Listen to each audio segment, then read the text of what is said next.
Welcome. It's a real pleasure to have you in Greece, and I guess also an opportunity for you to have discussions also with our economic team and to sort of witness, I think, the progress that our economy has made over the past years. And of course, it's also an opportunity to have a discussion about the hottest topic of the next year, with none other than the new MFF. Be an opportunity for us to present our positions, which I'm sure are relatively well known. I would like to congratulate you on the effort you have put into putting forward very, very interesting ideas and suggestions, especially when it comes to the simplification of the European budget, which I think for most European citizens is a completely incomprehensible black box.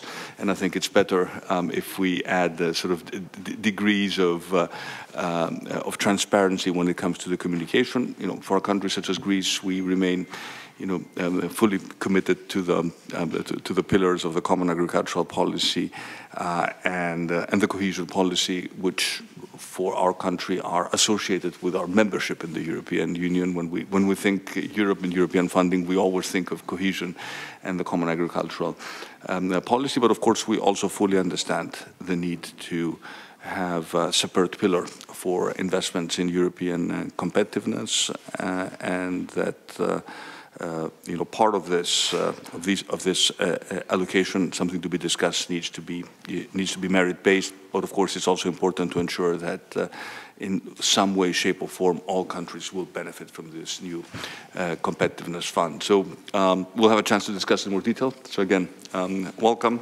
And apologies for bringing back memories of the COVID pandemic, which, of course, we should remember was I think, a crisis where Europe really, stood up and delivered for its citizens.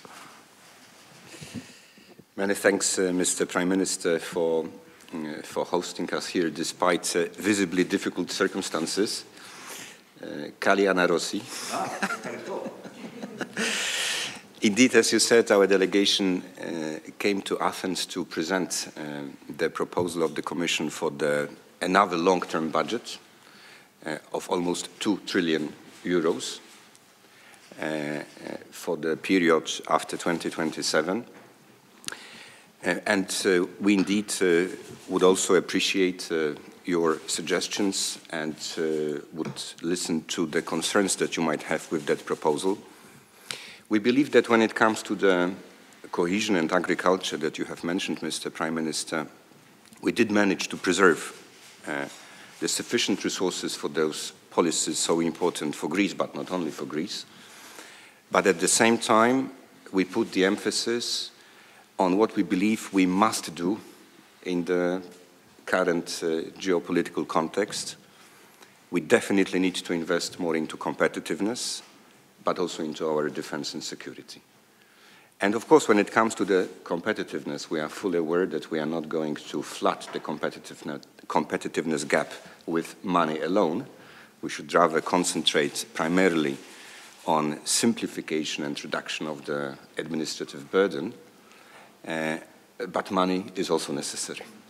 And therefore here, the focus will be on key strategic sectors. The focus will be on startups, which might also bring an element of geographical balance into that equation.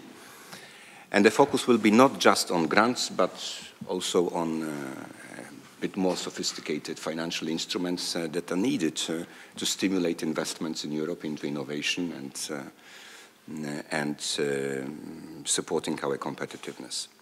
So that's why we put this competitiveness fund, more than 400 billion euro, and we hope that that will be appreciated also by the member states in the discussions that are ahead of us.